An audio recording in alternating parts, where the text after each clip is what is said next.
Sail out on the old railroad, sail out on the sea, sail out on the old railroad as far as I could see.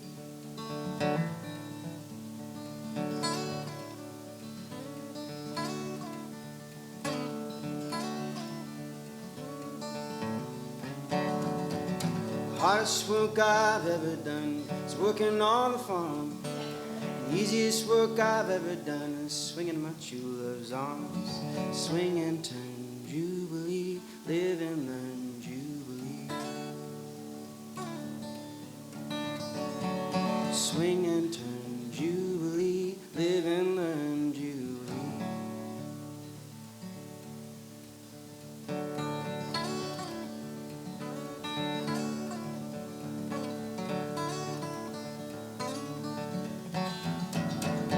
Saddle up that old gray horse, who'll be the rider? Ride him down the old still house, get a jug of cider.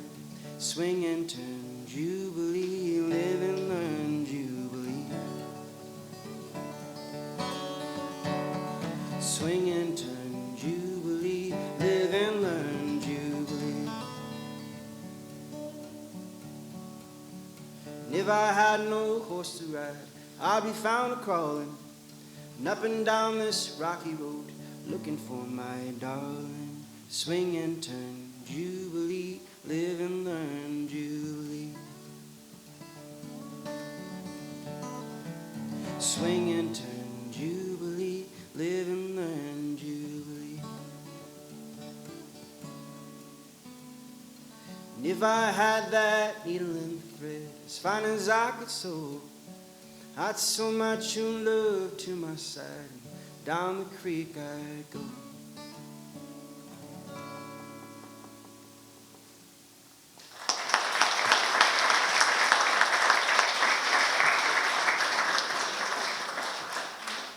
Well, that was the most robust introduction I've ever had, and it's a pleasure to be here. This is my first time in this area. I've only played, I think, 2 shows in South Carolina, and it's been at least 7 years since I had my first child. So it feels really good to be here in such a beautiful space. I'm sorry to some of you that are kind of peering in between people. I thought when I sat here, I was like, oh, everybody can see me, that's fine. But if need be, I might stand up in the second half of the set, just to make sure that everybody can experience what they want to experience.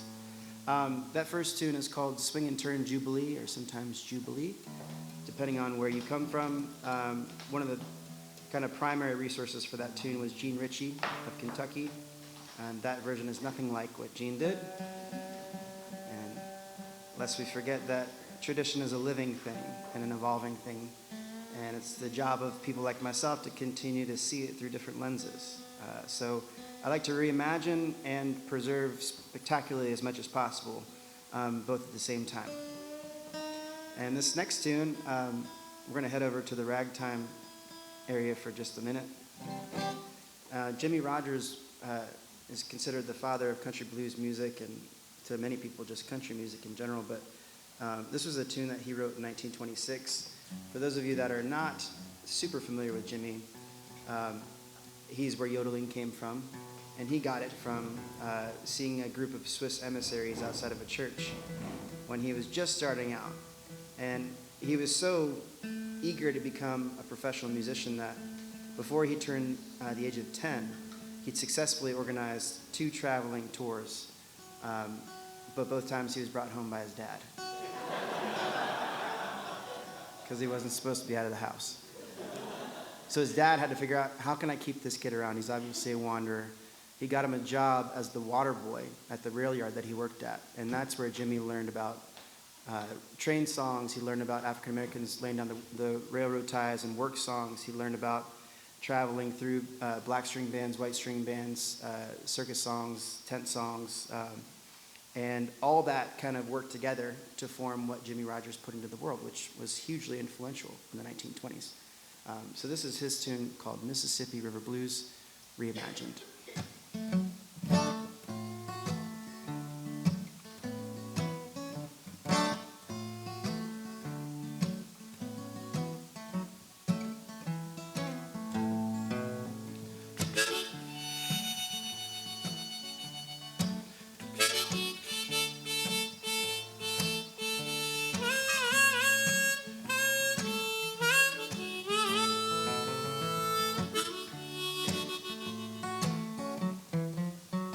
Behold the Mississippi River, the water so deep and wide. My thoughts of you keep rising, just like an evening tide. Yeah, now I'm just like a seagull that's left the sea.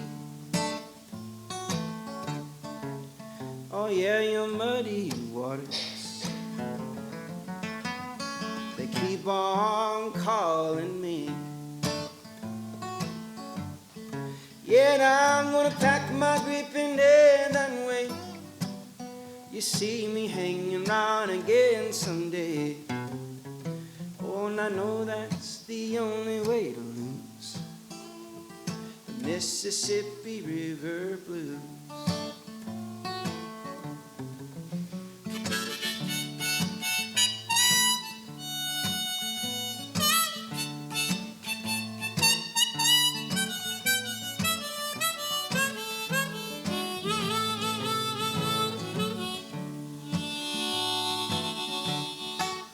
I've often ridden on your bosom, yeah, from Memphis down to New Orleans. I'm dreaming over muddy waters, flowing through familiar scenes.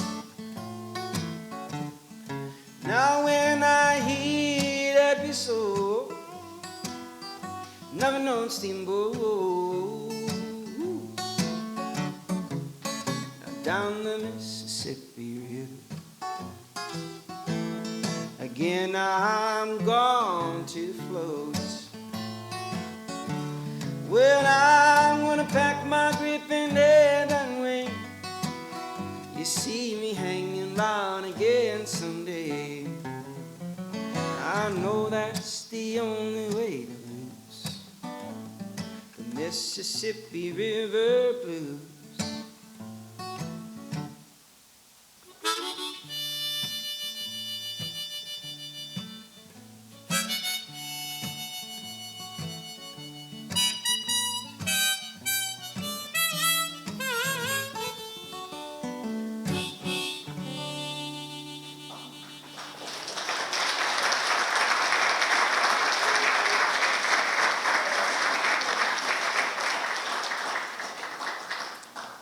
So who here has heard of the Anthology of American Folk Music?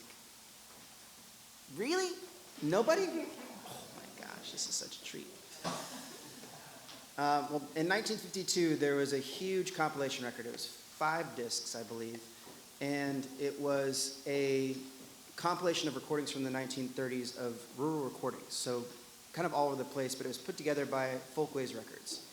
And this included African-American work songs, hollers, chants, kids kissing game songs, all sorts of different field recordings, but also musicians like Mississippi John Hurt, people like Richard Rabbit Brown, who I'm about to play a song from, Doc Boggs, you had Clarence Tom Ashley, a bunch of people from Appalachia were featured in this. And it was one of the main reasons that we had the 50s and 60s folk and blues revival, because this record came out and kind of just lit a fire on everybody's butt that was playing traditional instruments.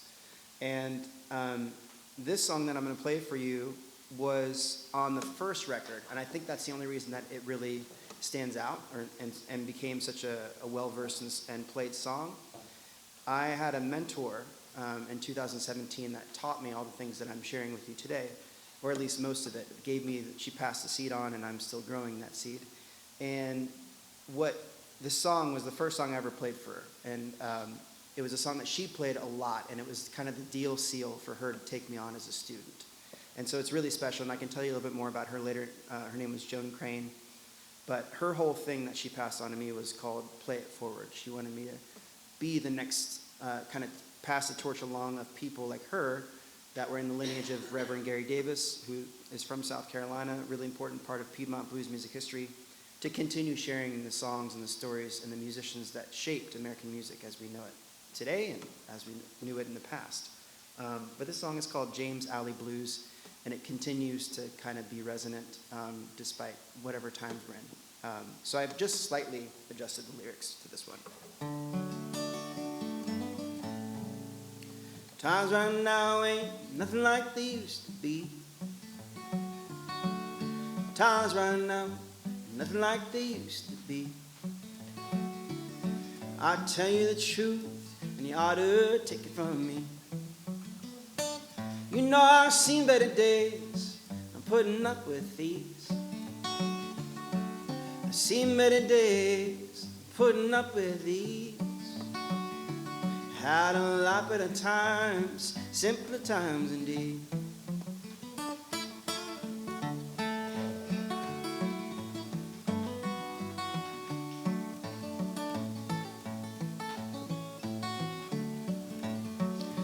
'Cause I was born in the country, you think I'm easy to rule.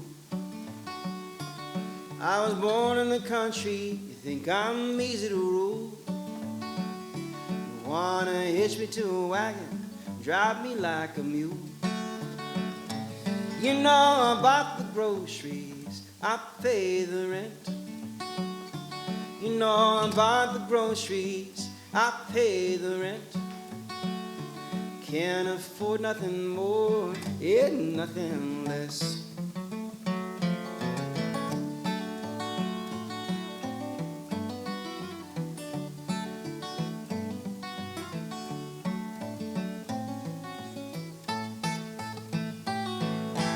I give you sugar for sugar, get salt for salt. I give you sugar for sugar, get salt for salt. Can't get along with that, well, it's my own damn fault.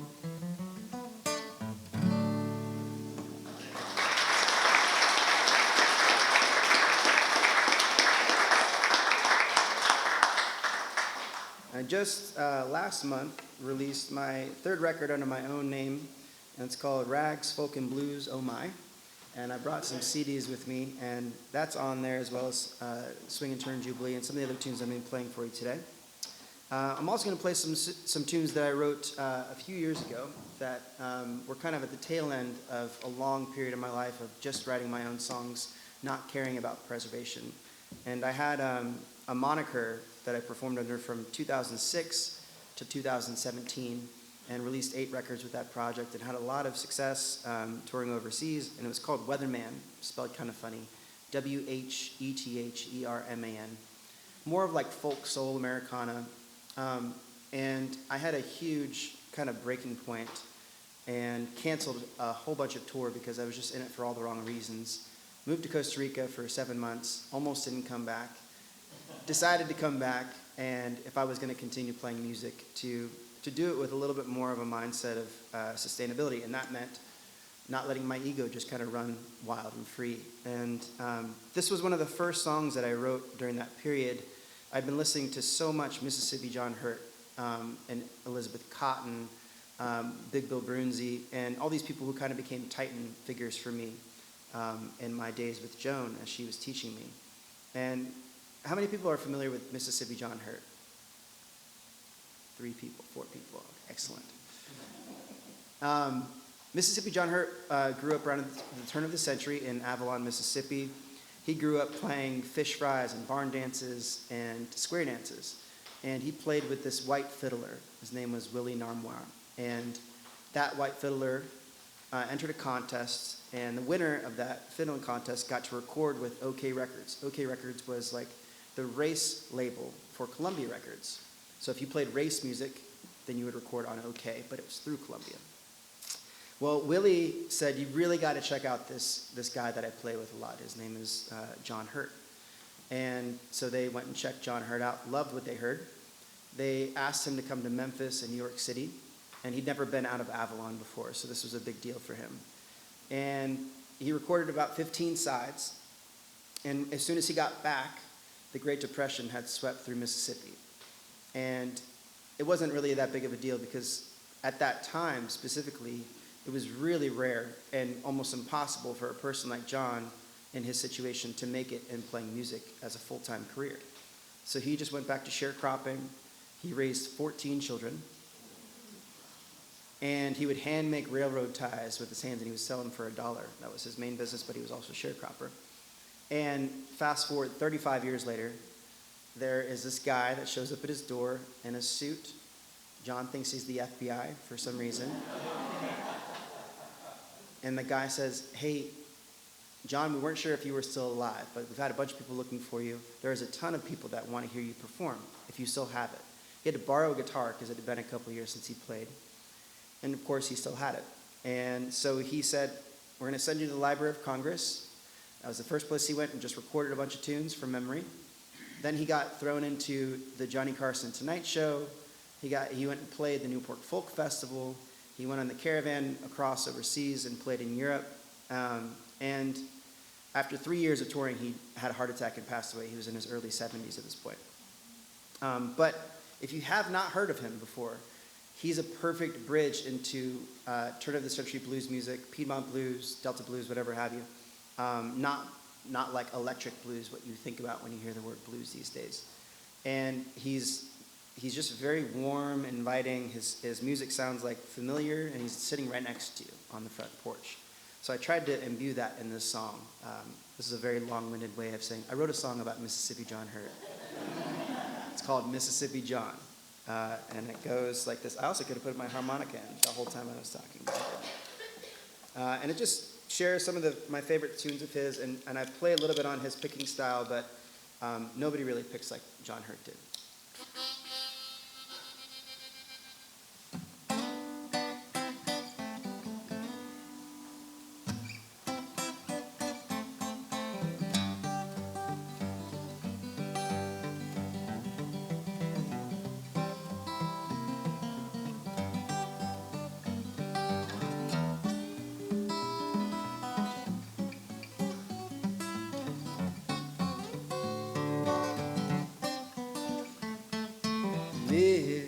Mississippi John, the song's still playing even when you're good and gone. Going on that front porch picking is under that southern sun.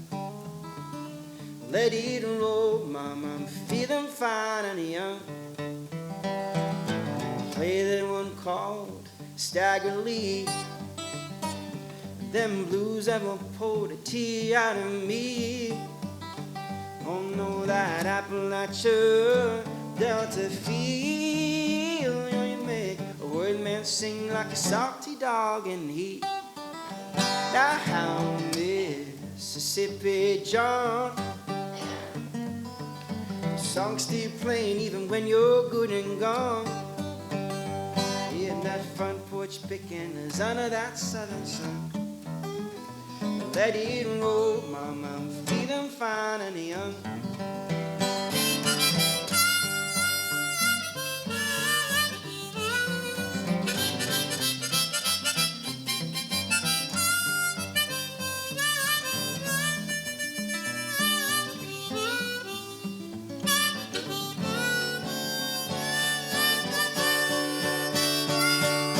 Take me down a pallet on your floor.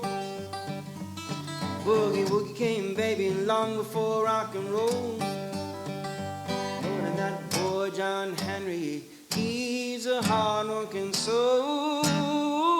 Now that hammer in hand, when he died and passed on. Now Mississippi John, the song's still playing even when you're good and gone. Lord, and that front porch picking is under that southern sun. Let it roll, mama, I'm feeling fine and young. Let it roll, mama, I'm feeling fine and young. Let it roll, mama, I'm feeling fine and young.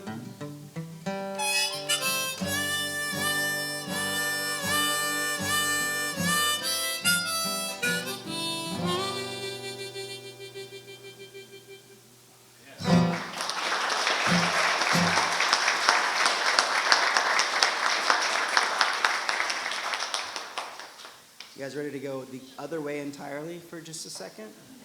Great. I really like to throw a big contrast in between songs. just so that we all get an understanding that all these songs are connected through just the human capacity that is song. And it's a really special thing, and it's not so black and white, and it's not so defined as it has, we've been made to believe for over 100 years at this point. And especially in Appalachia and the songs that kind of were collected and have been stewing together here for a long time, it's not white people from Eastern Europe, and it's not white people from the British Isles. It's also Native American influence, and it's also a whole bunch of black influence. And you know, despite this song originally coming from Scotland,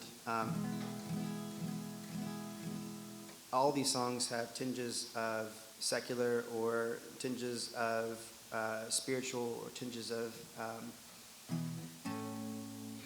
raw front porch, living room, before recorded music. You know, all this stuff was just, you played what you wanted to play, you played what you felt like playing. And this song comes from the 1700s in Aberdeenshire, Scotland. There was a young girl, this is rumored to be a true story, but probably not. Young girl falls in love with an enemy captain. Enemy captain wants her hand in marriage, asks her mother. Her mother says, absolutely not.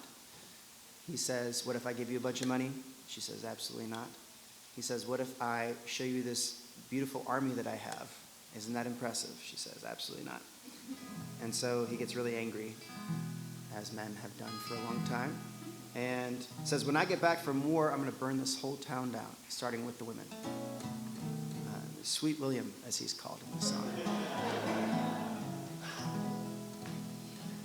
But luckily for us, Sweet William dies in battle.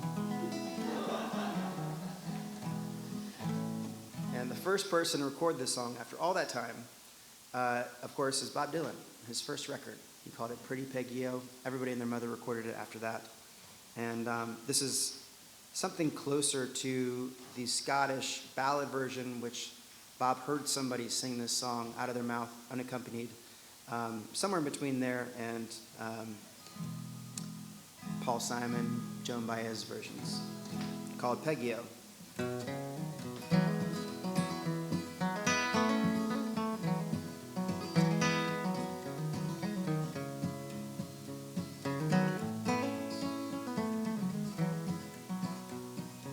We rode out to Fenario. As we rode out to Fenario, the captain fell in love with a lady like a dove. He called her by her name, Pretty Peggy-O. Will you marry me, Pretty Peggy-O? Will you marry me, Pretty Peggy-O? Will you marry me? I'll set your cities free. Free all the ladies in the area.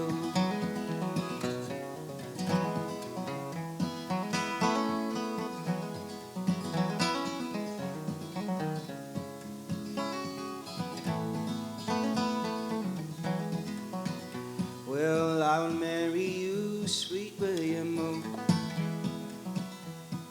I will marry you, sweet William O. Yeah, and I would marry you, but your guineas are too few. I fear that my mom would be angry, oh. Oh, now what would your mama think, Pretty Peggy, oh? Yeah, what would your mama think, Pretty Peggy, oh? What would your mama think if she heard my guineas clink? That's money. If you saw me march at the head of my soldiers.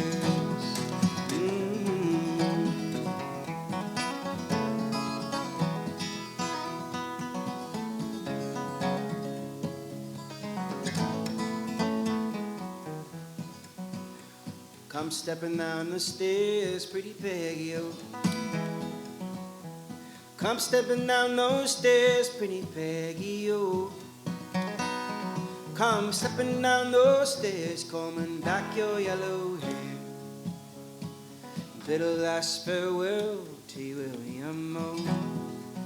And if I ever return, pretty Peggy, oh, if I ever return, pretty Peggy, oh, and if I ever return, your cities I will burn. I'll destroy all the ladies in the area.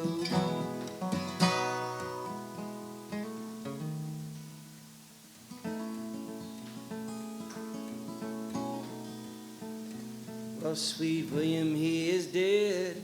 Pretty Peggy, oh, thank goodness. Sweet William, he is dead. Pretty Peggy, oh. Sweet William, he is dead. And he died for a maid. And he's buried in that old country road.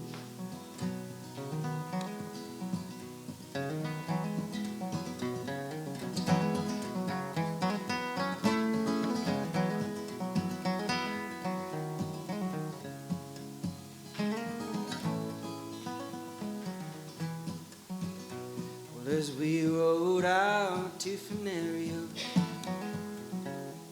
as we rode out to Fenario, the captain fell in love with a lady like a dove, and he called her by her name, Pretty Peggy.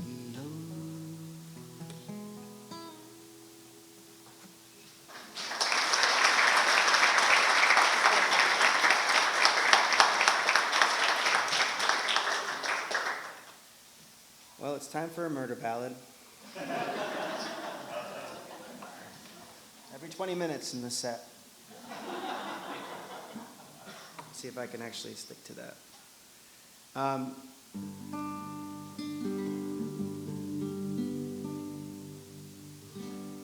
St. Louis is famous for many murder ballads. And there's a particular area of town that a few of them come from. And this tune is no exception. Has anybody ever heard of the song Frankie and Johnny? Okay. So that is the most covered murder ballad of all time, and the most diverse as far as the amount of genres that it's covered. And the true story is Frankie and Alan. Alan was the guy's actual name. Johnny is a better name for a song, so it got changed. Al and Albert, kind of the same person.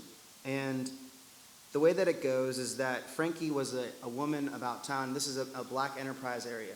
And she was well-to-do, and she fell in love with a young man who was a pianist at a local saloon.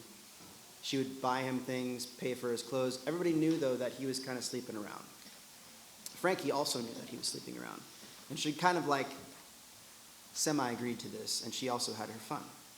Now, one night, Alan was out with a young woman who was also rich, who Frankie did not like, and her name was Alice Pryor. And she lit up and made a huge scene in public about him being a cheater. And he didn't like that. So later that night, he showed up at her house, broke down the door. He had a knife in his hand and was planning to kill her. And she had, in self-defense, grabbed a tiny little gun that she had and shot him 3 times. Now, the way that story was told, this is her account, but let's go for the woman for once. And all these historical songs, murder ballads, 99.9% the woman is killed. Her story is kind of buried, right? So I'm going to go with her story for this one. And the way that it's told is that she was sleeping around, she was jealous, and she deserved to almost be killed. This was kind of the way that it was portrayed. And then the song kind of evolves into just this woman who is crazy, who ends up killing a man that she was in love with. So I took it upon myself to write a little bit more historically accurate version of this song. And it's called Frankie. The guitar playing is based on Mississippi John Hurt's recording of this song in 1929. And just trying to give her a little bit more credit for, her self-defense, which she was entitled to.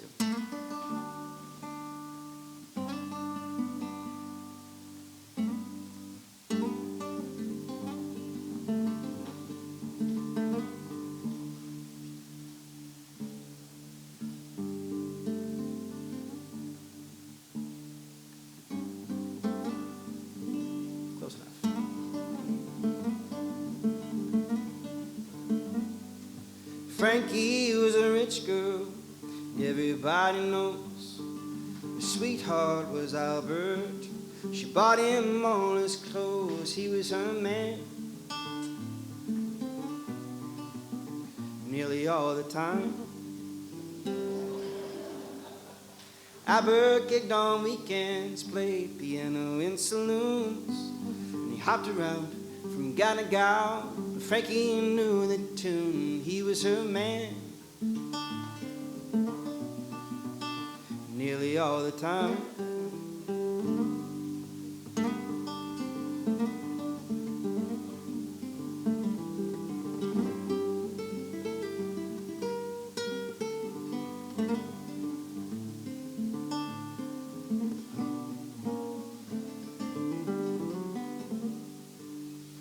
Frankie went out one evening, saw pretty Miss Pride, holding hands with Albert, and everybody knew that lie, that low-down man.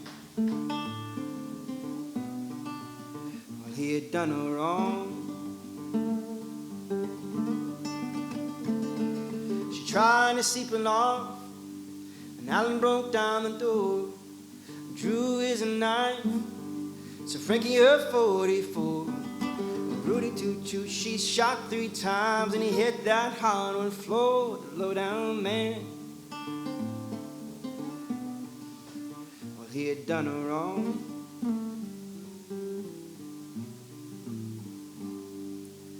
Well, Frankie was arrested. She pleaded common sense. The judge agreed with those who testified in her defense. He was a low-down man, and he had done her wrong.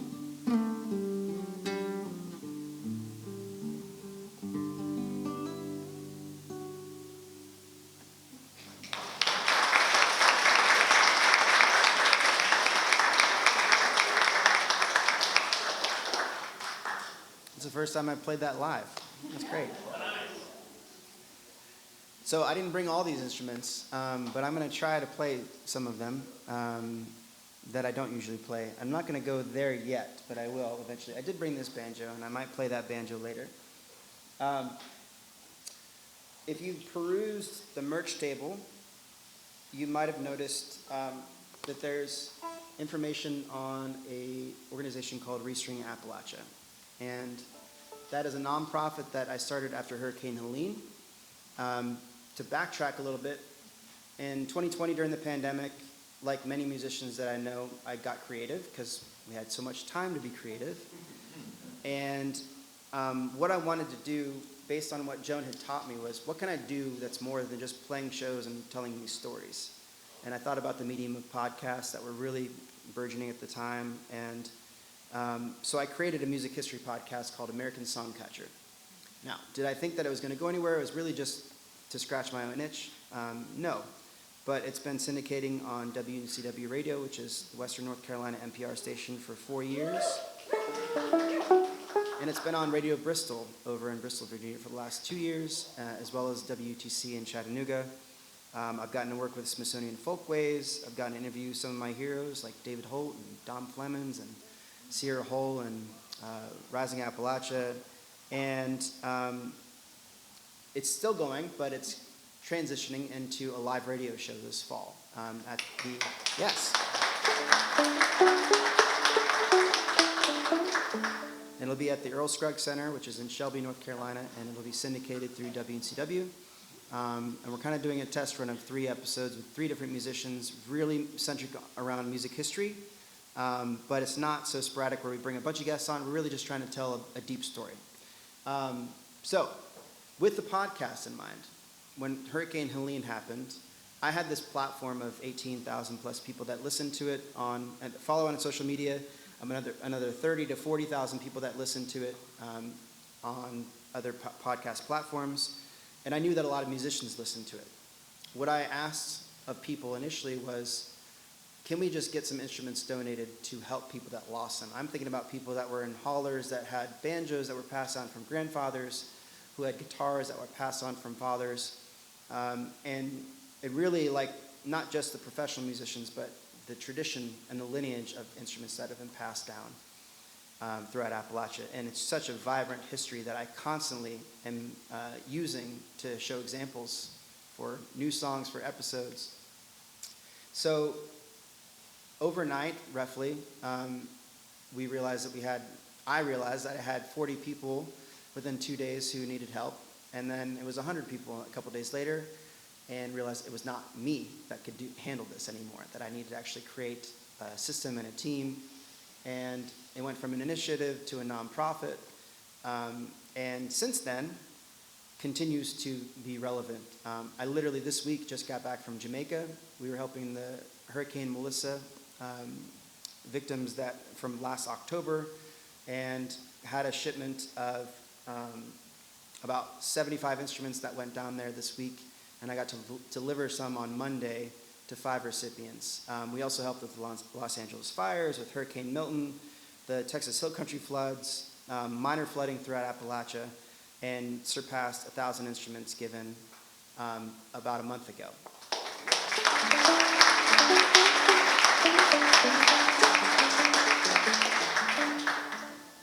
So that has taken over my life in a lot of really amazing ways. I can play music a little bit more, I can choose to play music a little bit differently now, as opposed to needing to play music all the time, which I had been doing for 15 years.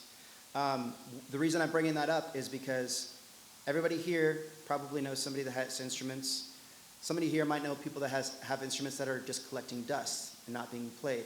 So not only do we take instruments in that could go to people that were victims of natural disasters, we also work with a bunch of different music education organizations, like the whole Junior Appalachian Musicians chapters all throughout Appalachia, new programs that need instruments to start, programs that are experiencing budget cuts. Either way, we can always find a stable and deserving home for instruments. We also only operate because we have such amazing individual donors who donate financially for a tax cut. So if you're a person like that, or if you know people like that, please consider perusing this area over here. There's t-shirts that are for sale, there's stickers, there's my information on there as well. And that's the only time I'm going to mention that today. ReString Appalachia. Now, I'm going to play a song from Appalachia. That's kind of that was my long runway into this song. And like I said earlier, it's not so cut and dry, white, black. There's a whole bunch of different cultures that come together to create, especially old-time music. And this is a kind of a perfect example. It's a Scottish ballad by words, but the actual style of banjo playing comes from Africa. It comes from the style called thumping, which is a precursor to clawhammer banjo playing. And depending on where you live, just like many other folk songs, it has different titles, slight difference of lyrics. And like if you live in Asheville, you might call it Red Apple Juice. A lot of people in Appalachia call it Red Rocking Chair. A lot of people in Virginia call it Honey Baby or Sugar Baby. So I like Honey Baby.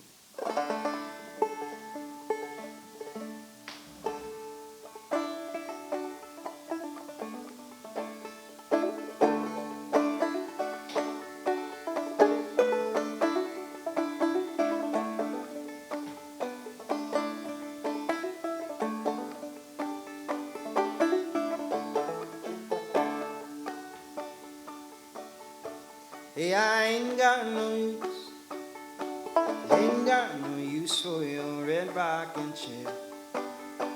Ain't got no sugar baby now, I ain't got no honey baby now. When I rock that cradle, who rock that cradle, who sing this song? Who rock that cradle when you're gone? Rock that cradle when I'm gone.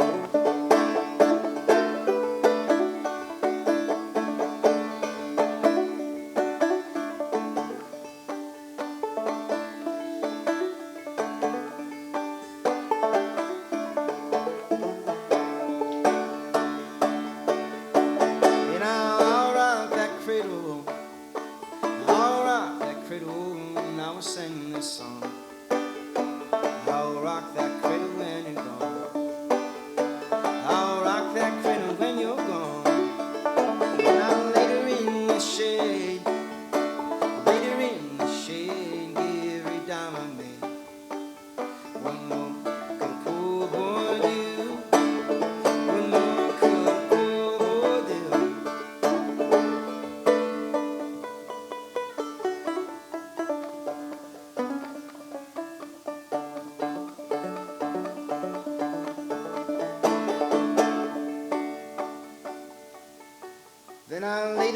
the shade, later in the shade, Gary Dama made.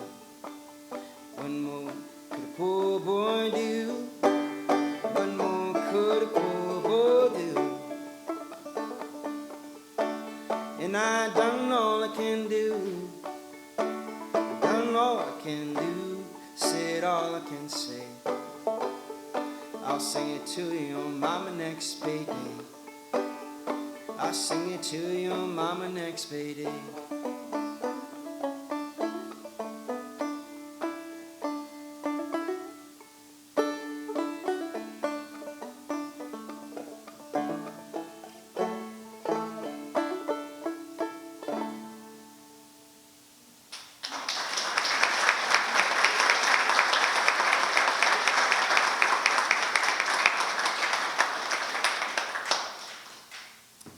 This is the tiniest water bottle I've ever had on stage before.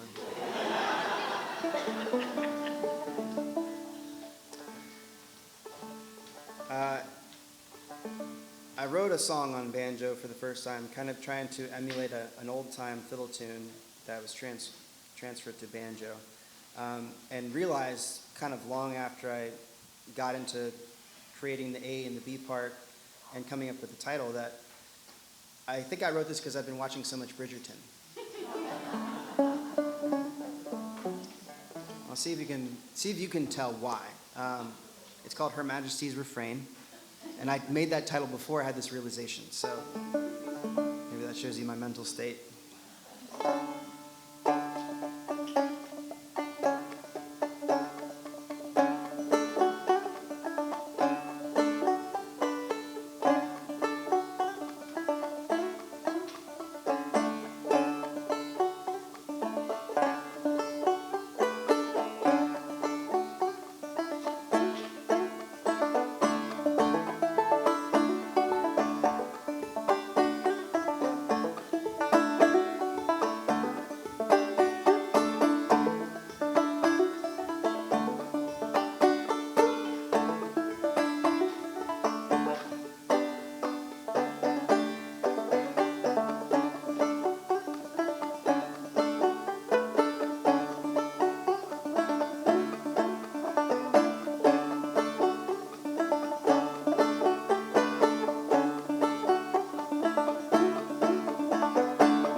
Is anybody going to go to Birdfest?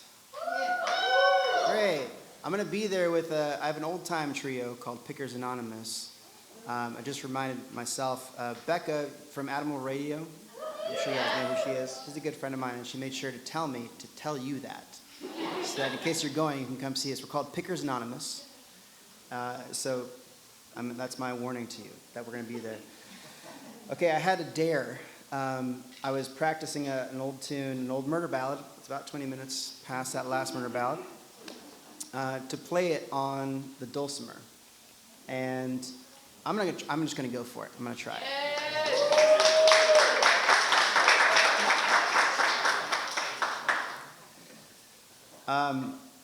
This has become a bluegrass standard thanks to Alison Krauss and Union Station.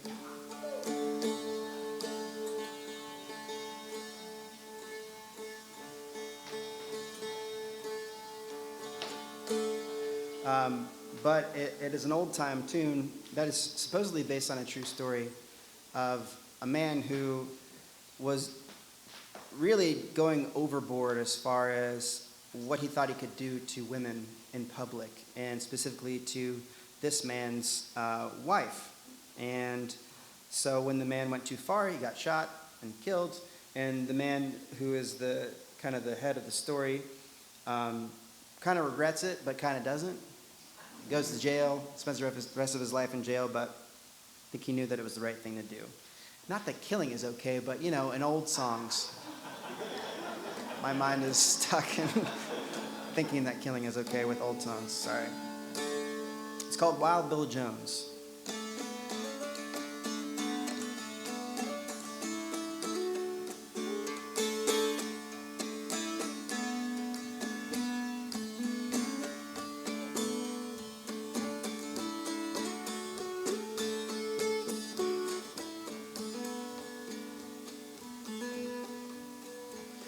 As I went down for to take a little walk, I came upon that Wild Bill Jones. He was walking and a-talking by my true lover's side. I bid him for leave her alone. He said, my age is 21. I'm too old to be controlled. I pulled my revolver from my side. I destroyed that poor boy's soul.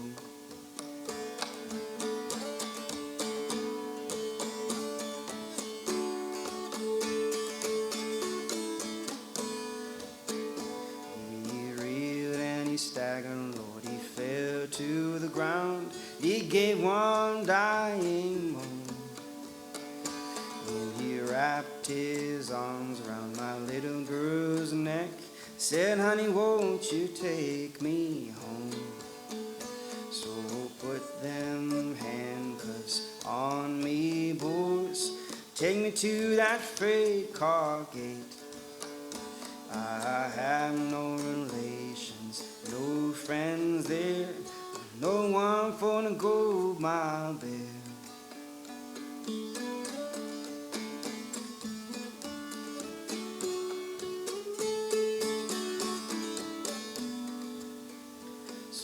Pass around that old long-neck bottle, we'll all go on a spree.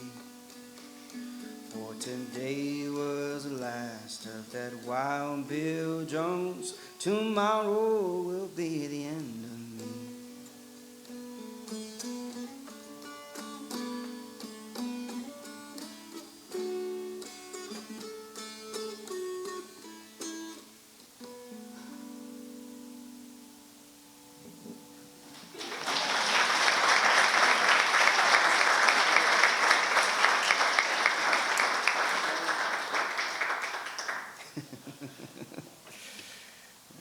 Didn't go as bad as I thought it would. That's great. All right, we're going to jump back into some ragtime.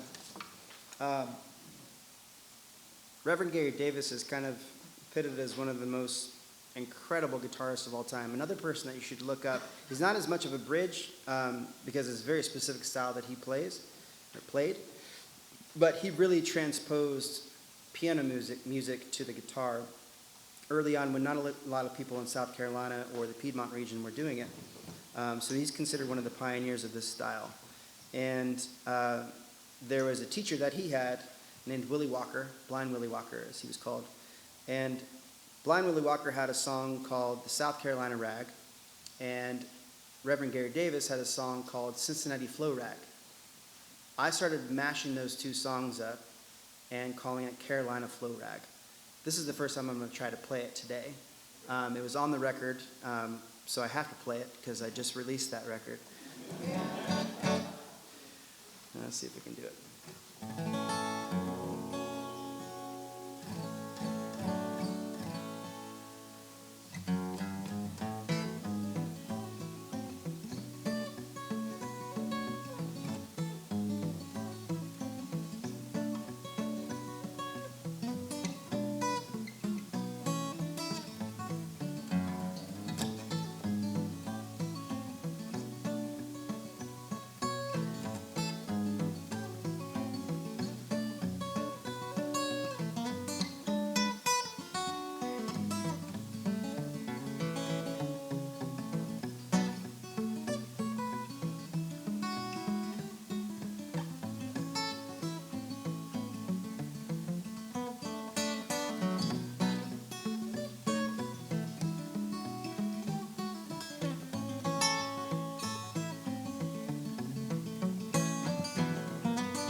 I'm going to give you the choice of the next song. Do you want a novelty song, or do you want an old folk song? Novelty. Good choice. There's plenty of folk songs out there. In the 1940s, there was this musician, he was from Brooklyn. His name was Benny Bell. And he had some kind of ridiculous songs. Even if you wrote them now, they would be absolutely ridiculous, but especially in the 1940s. And like one of his songs was called "My Grandpa Had a Long One." The whole song you think he's talking about, but he's actually talking about his nose. At the very end, you understand that it's about his nose. And this song follows suit in a different way. And I first heard Dave Van Ronk do this tune, and Dave was a kind of a lesser known but really pivotal figure in the Greenwich Village folk scene.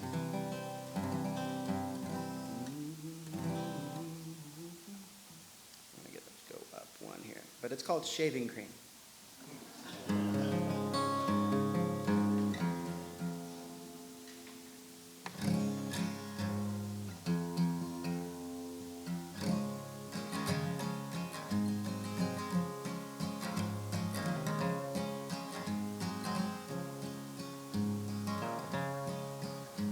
I have a sad story to tell you. It may hurt your feelings a bit. Last night when I walked in my bathroom, I stepped in a pile of shaving cream. Be nice and clean, shave every day so you can always be keen.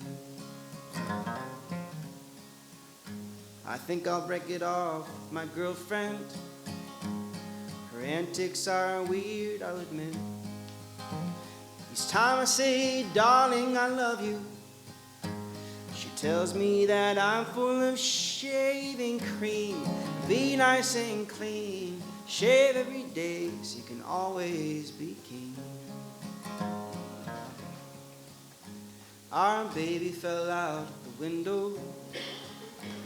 You think that her head would be split, but good luck was with her that morning. She fell in a barrel of shaving cream. Be nice and clean, shave every day so you can always be king.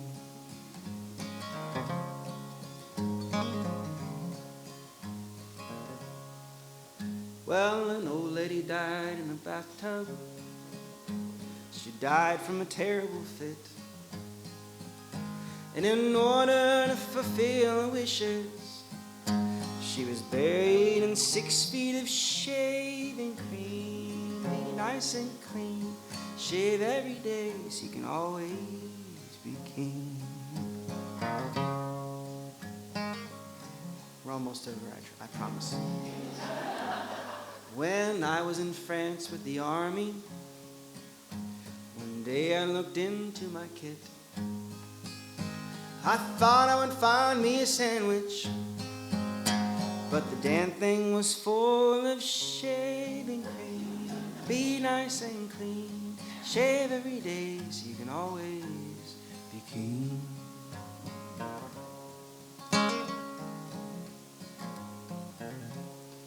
Well now, folks, my sad story, it's ended.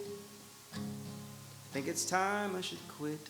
And if any of you feel offended, stick your head in a bucket of shit.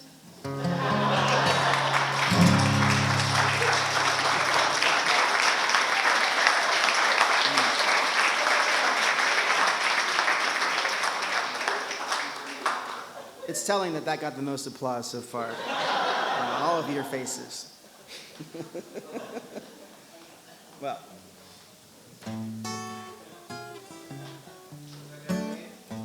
Benny Bell.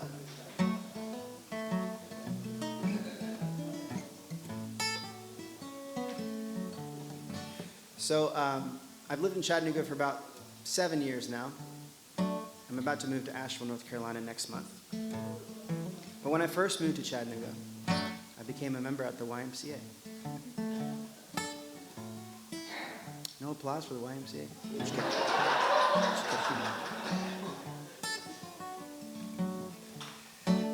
And I'm going to preface this by saying there's nothing wrong with what I'm about to say, but I was very surprised to learn that this location in particular was very 65 and up heavy. I love being around old people. There's nothing wrong with that. It's just when I went to the men's locker room, I discovered it's the only place in the whole world you're going to see a whole lot of naked, very, very naked men having long conversations all over the locker room that are about nothing. These conversations are about nothing.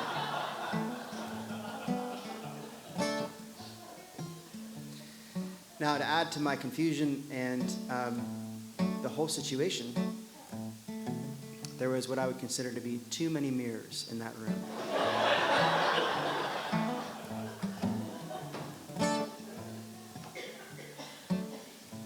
Now, as a songwriter, these kind of moments stick with you. But I didn't want to write necessarily literally in this case.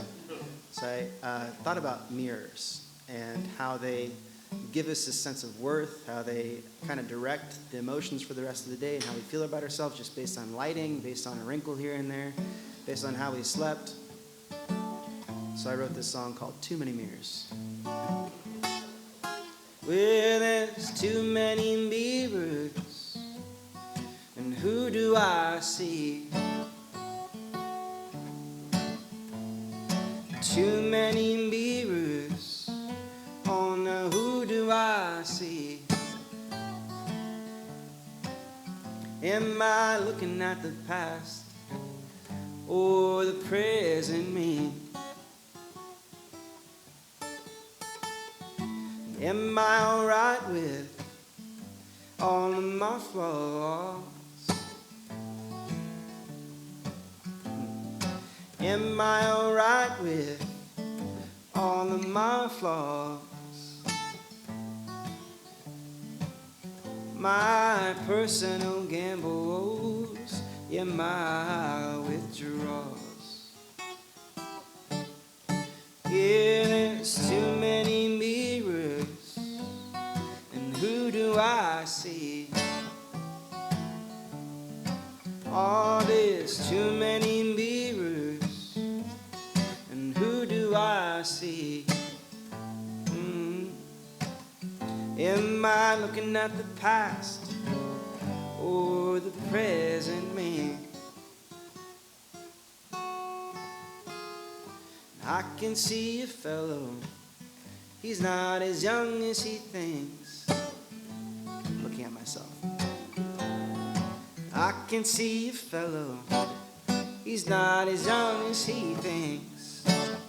Poor old guy.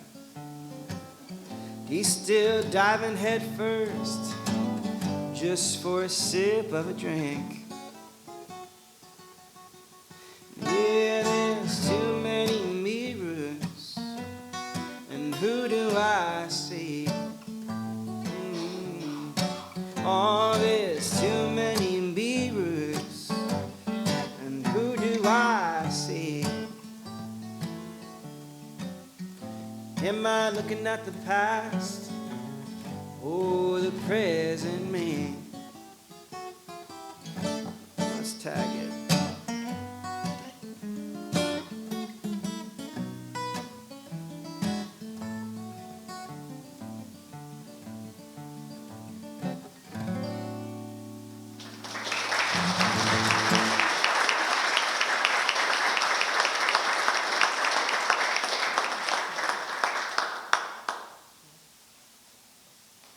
One more song and then the last murder ballad of the night. I would try to check my watch. And is it okay if I stack a couple murder ballads on at the end? Great. Wonderful. All right. This is a very, very nice banjo. It's a Gibson Mastertone. And when I came in here and played it earlier, I told myself maybe I would play it. I've been playing in a couple different bluegrass groups the last year, and this is a little bit out of the wheelhouse of what I would normally do at a show like this, but we're just having fun, just being casual here. And I wanted to play a song.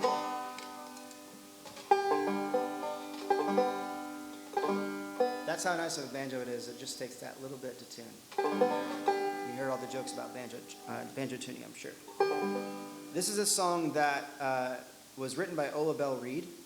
She was a really important figure in bluegrass music and old-time music, but especially as a woman pioneer in the 1950s and 1960s. She pioneered bluegrass radio. The idea of going and playing outside at a venue was started by a facility that she put together with her husband called the New River Ranch. And this version of this song in particular was first recorded by Del McCoury early in his career. I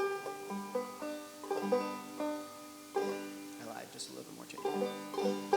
It's called High on a Mountain. The strap is a little bit longer than I like, but I'm going to be doing it.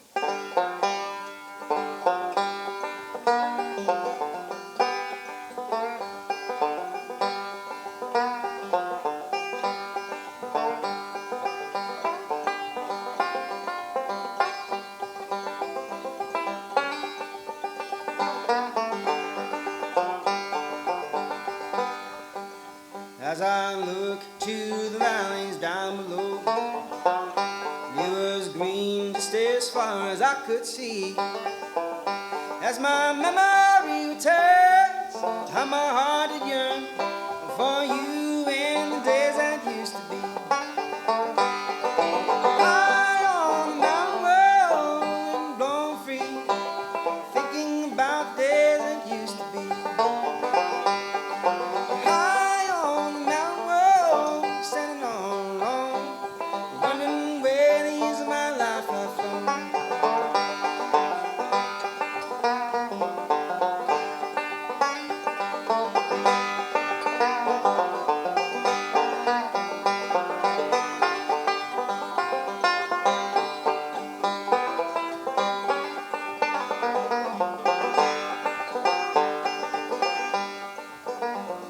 I wonder if you ever think of me, or has time blotting out your memory? As I listen to the breeze whisper gently through the trees, I'll always cherish what you meant to me. High on the mountain road and going free, thinking about the days that used to be.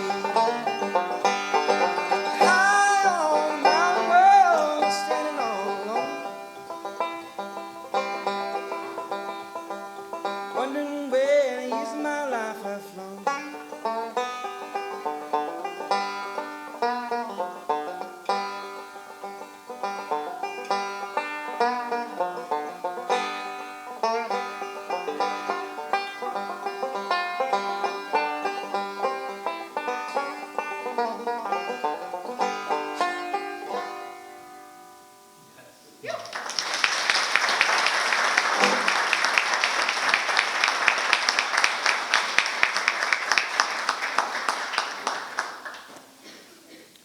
Is it okay to do 3 more?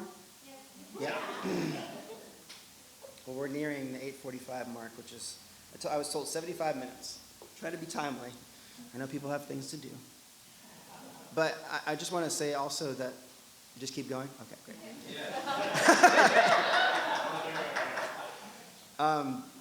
It's not common to get this experience. I'm sure all of you feel the same way as far as when you go to a concert.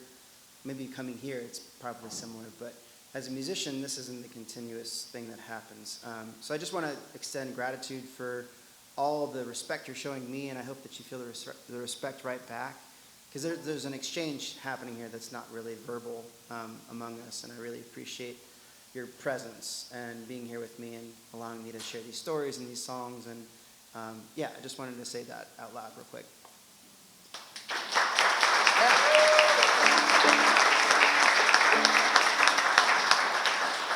You should give yourself a round of applause more often. Pat yourself on the back. All right, this is a good one. Murder ballad time.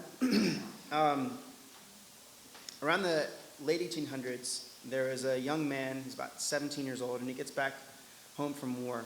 And this is over near Boone, North Carolina. And almost immediately, he starts having an affair with a woman who's married named Laura Foster. For whatever reason, Laura's husband kind of becomes passive in this situation and just lets, this guy, the young man's name is Tom, kind of lets Tom just sort of move in. And I'm not really sure where this man went, but he didn't stick around. And this went on for a while, and then things got a little bit complicated because Laura's cousin moved into town. Tom started having an affair with her cousin and was kind of going back and forth each night who he slept with. Then things got a little bit more complicated when their distant cousin moved to town. And Tom started having an affair with her as well. But they didn't know that she was moving into town because there was a great doctor there. She was getting treated for syphilis.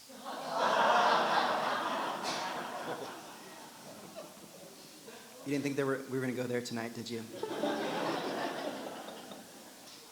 Well, Tom, everybody got syphilis, you can imagine. Tom had to decide who did this, and he determined that it was Laura Foster, the one who started it all. And so he said, Laura, I just want to get away from all this. Let's run away tomorrow morning, get on your father's horse, meet me in the meadow at dawn. And she does, but she isn't found again for a few days. And when she is found, she's in a shallow grave, dead. Tom is over in Tennessee at this point, and consistently the whole rest of his life, up till he was hung on the gallows, insisted that he had nothing to do with this. And as he was getting taken to the gallows, you can hear there in the folklore, there's Tom is saying these lines, and somebody is writing them down as if they're lyrics to a song. Ends up becoming a poem at first, and then a song, and then a book, and that story gets captured by a magazine in New York, or a newspaper in New York City. And so the whole country knows about this by the late 1800s. It's all the talk of the town. And Tom's found guilty, executed. Fast forward about 75 years later, the Kingston Trio. They have this summertime classic, Tom Dooley. And not many people understood that it came from this particular history. And they found the recording of this song through a North Carolina / Tennessee musician named Frank Prophet, who is just an incredible banjo player. Never gave him credit until they were sued by him and Alan Lomax for a lot of money, because they made a lot of money off that song. And the version I'm going to play for you today is something that I've just envisioned from it. It's a little bit different than all those versions, but it leans a little bit more towards Doc Watson's. But it's called Tom Dooley or Tom Doola, depending on if you're local or not. Still debated today, by the way. There's a sign in near Deep Gap where this happened that still states that it's kind of up in the air as to what really happened.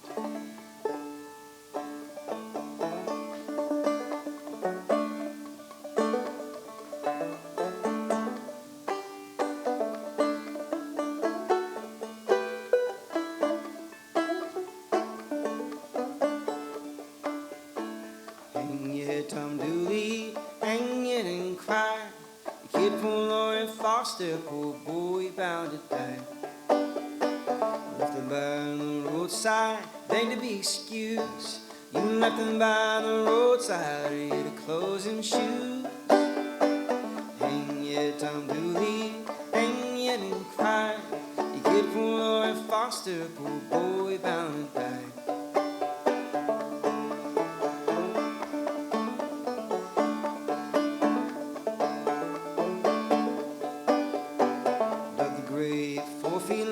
Dug it 3 feet deep. You rolled the cold clay over her when you tromped her with your feet. Took her on the hillside for to make her your wife. You took her on the hillside and then you took her life.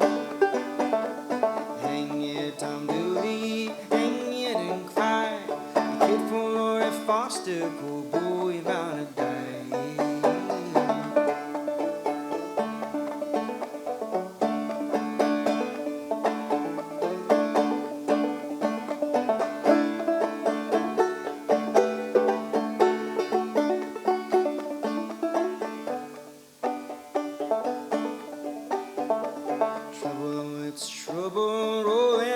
my breast. As long as I'm living, boys, and ain't gonna let me rest. Know they're gonna hang me tomorrow, I'll be dead. When I never even harmed a hair on poor Laurie's head. Hang yet, Tom Dooley, hang yet and cry. Kid from Roy Foster, poor boy bound to die. Hang yet, Tom Dooley, hang yet and cry. The kid from Roy Foster, poor boy bound to die.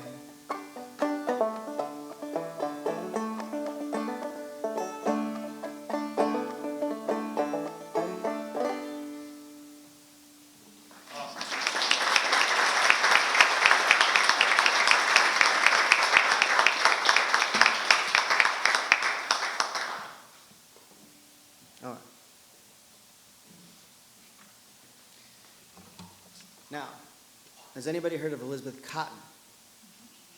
Yes. One person. Y'all are killing me. Okay. We're going to have to go there tonight. It's okay. Regarding Piedmont blues music history and regarding another musician that you listen to, and she just sounds very warm and inviting.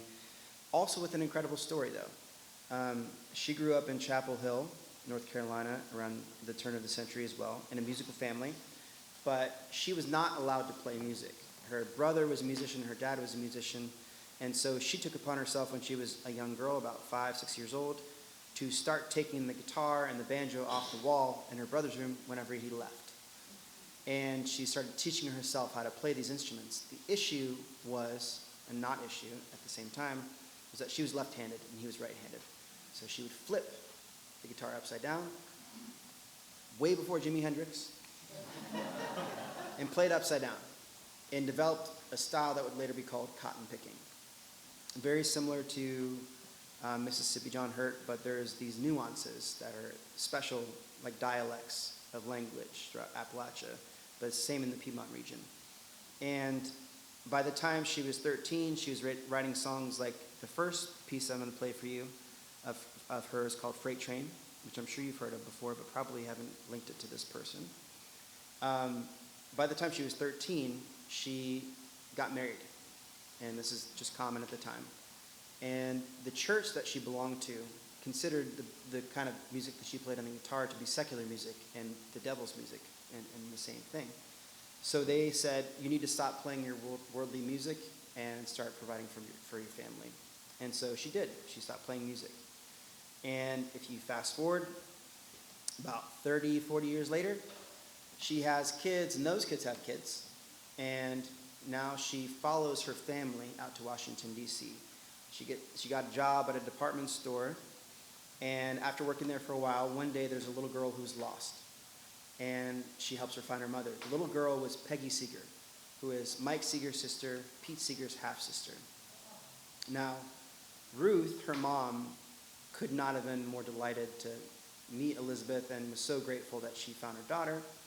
And she said, you need to get out of this department store and start working for our family. Like, we want you around more often. So she became kind of their housekeeper.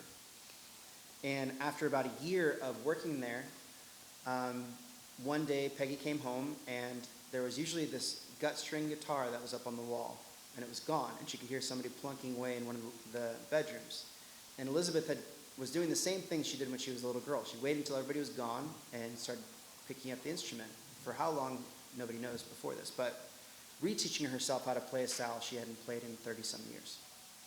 And so Peggy is like, first Elizabeth, she was like, I'm so sorry, I should not have picked this up. And Peggy was like, whatever you're doing, you need to do it again when everybody else gets back here, because what you're doing on the guitar is amazing. And everybody in the family, this is a bunch of music scholars. If you don't know the Seeger family, this is a very, very in tune musically family. And Mike, her brother, who was a really big part of the folk revival as well with the New Lost City Ramblers and all the recordings he did for Folkways Records, he recorded Elizabeth in the upstairs bedroom after a week or so of her diving into some songs, including Freight Train, which is a song that she wrote when she was 13. And the record was called Freight Train and Other North Carolina Folk Songs. And it was one of the most influential primitive guitar records of its time. We would not have John Prine playing guitar the way he did. We would not have Dave Van Ronk, John Fahey, you know, like Duane Allman. I mean, all these people were inspired by this record and by this musician. Fast forward again, you know, Elizabeth is 90 years old and she wins her first Grammy, you know. So I'm going to play two tunes kind of back to back of hers and consider it a medley, and not a murder ballad. And the first piece is called Freight Train, the second piece is called Shake Sugary. All that time, and I could have put this in again. Goodness gracious. Amateur hour over here. This is a mashup I've never done before, but thought about on the way here, so we'll see how it is to sing in this key.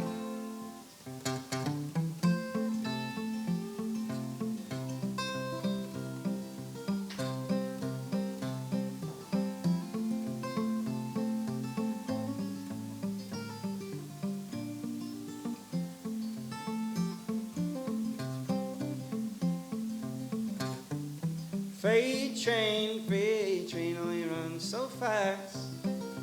Freight train, oh you run so fast. Please don't tell what train that I'm on. They won't know which route that I've gone. When I'm dead, oh, I'm in my grave. No more good times here I crave. Place those stones at my head and my feet, and tell them all that I've gone to sleep.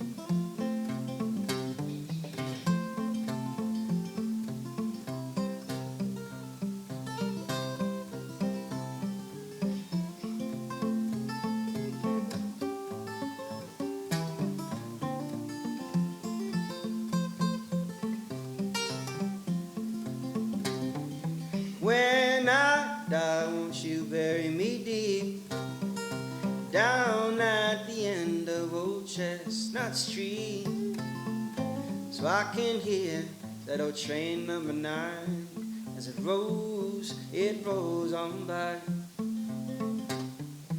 Freight train, oh you run so fast. Freight train, oh you run so fast. Please don't tell what train that I'm on. They won't know which route that I've gone.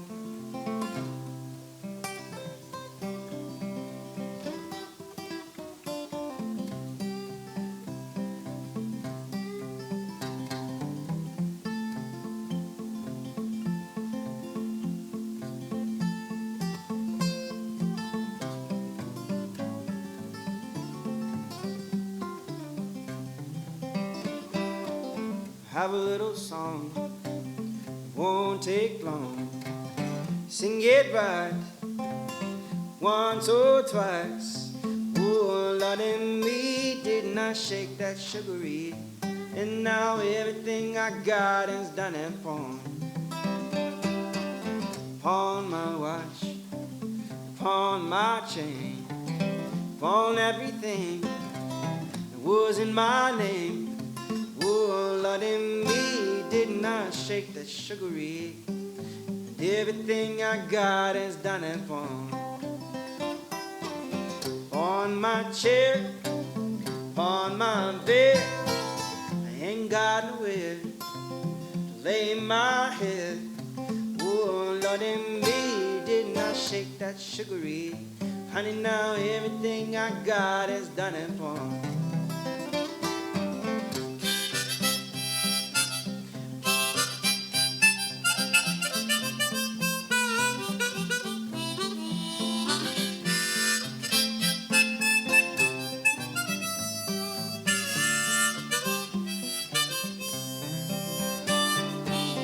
On my tobacco, on my pipe, on everything was in my sight. Oh, Lord, in me, didn't I shake that sugary?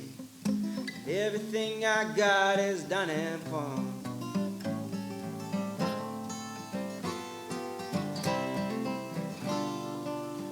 On my farm, on my plow, on everything, even my cow. Oh, Lord, and me did not shake the sugary. Everything I got is done and pawned. Everything I got is done and pawned. Everything I got is done and pawned. It's done and pawned.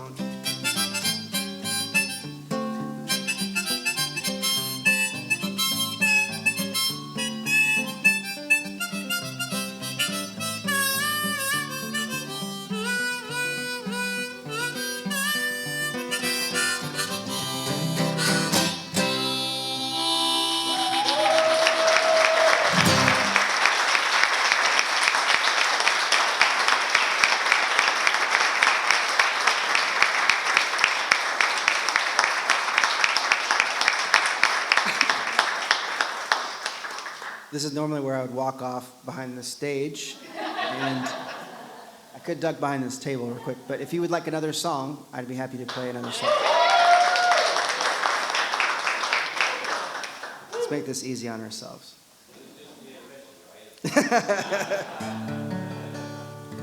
We'll see how long I can stand up here for. This is a tune that was originally composed on piano in 1923 by this wonderful ragtime pianist whose name was Jimmy Cox. And the first person to kind of make it land in the public eye was Bessie Smith, the Empress of the Blues, in 1929. Then was Nina Simone in the 1950s. Scrapper Blackwell in the early 1960s, and then kind of took a hiatus until Eric Clapton put it together for the MTV Unplugged thing that he did in the 1990s. It's a song about when you have a lot of money, more people seem to flock towards you, and when you don't have any money, nobody cares about you. So it's called Nobody Knows You When You're Down and Out, and this is a little bit closer to the original version.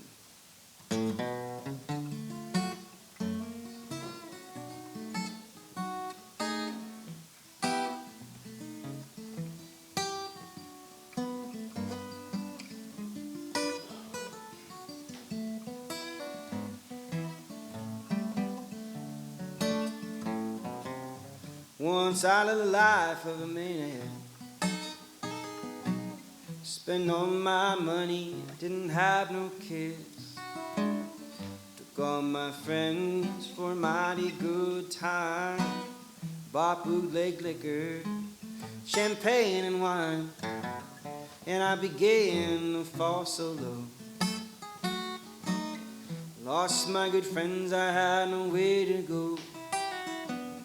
If I get my hands on $1 again, I'll hold on to it till the old eagle grins.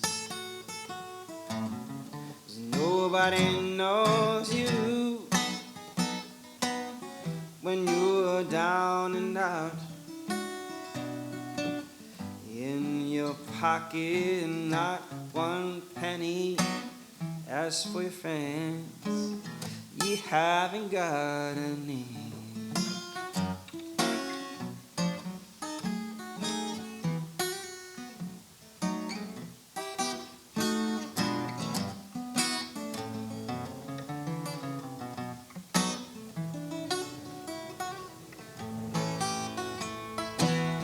On when you finally get back up on your feet again, everybody wants to be a long-lost friend.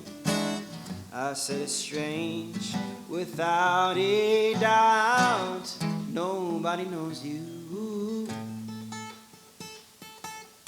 when you're down and out.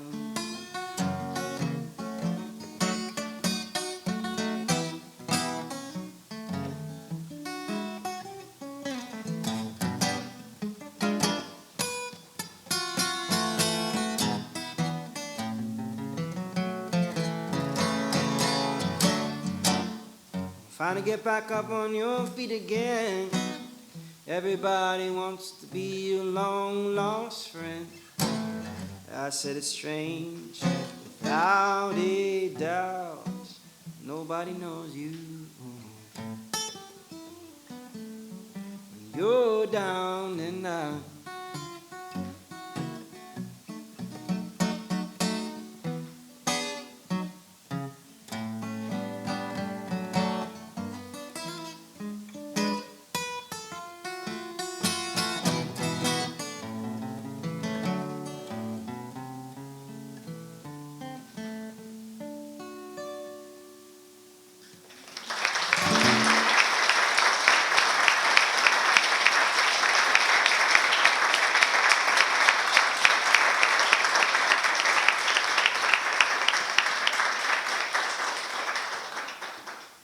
You want one more song? Yeah. 10 more songs. All right. I think I know 10 more songs here. All right, here's another medley then. And we're going to do, the first piece is an instrumental, and it was written by a guy named John D. Loudermilk, and it was written for Chet Atkins, who was a really important part of not just country music history as a producer with RCA Records, but one of the most prolific and influential fingerstyle guitarists of the last century. And his version was recorded by some of my other favorite fingerpickers in Merle Travis and Doc Watson. And Doc is kind of one of my core guitarist. So I'm going to do his version of this tune, which is called Windy and Warm. And then I'm going to take that into his version of a song that mistakenly a lot of people think was a 70s folk rock song. And I won't tell you anything more about it because I think it will give it away.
There is a house down in New Orleans they call the Rising Sun, and it's been the ruin of many poor boys. Oh me, oh God, I'm one. My mother worked for a tailor man, sewed those new blue jeans.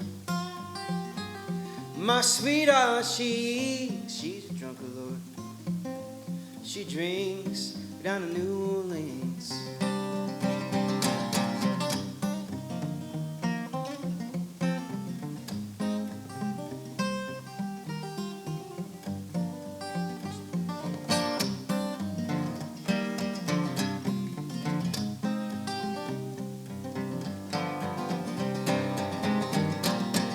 Said the only thing that a drunkard needs is a suitcase or a trunk, and the only time they're ever satisfied is when they're all drunk.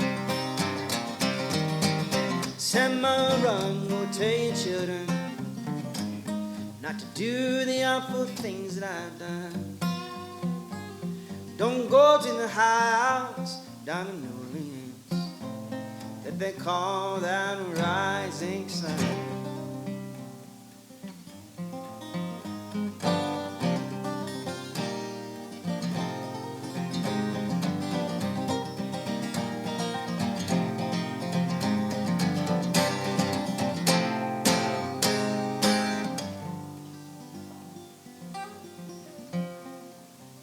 I got one foot, it's on the platform, the other foot, it's on the train. I'm going back down to New Orleans.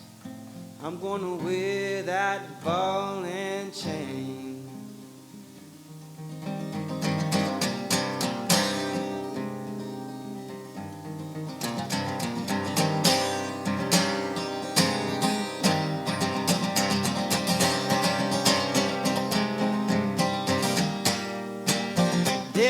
House down in New Orleans that they call the Rising Sun.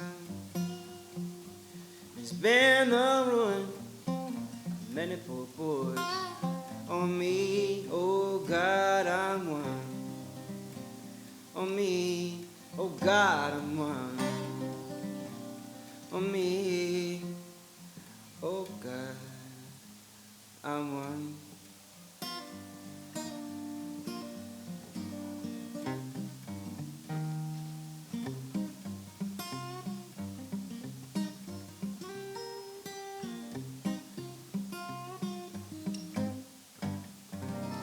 Thank y'all so much.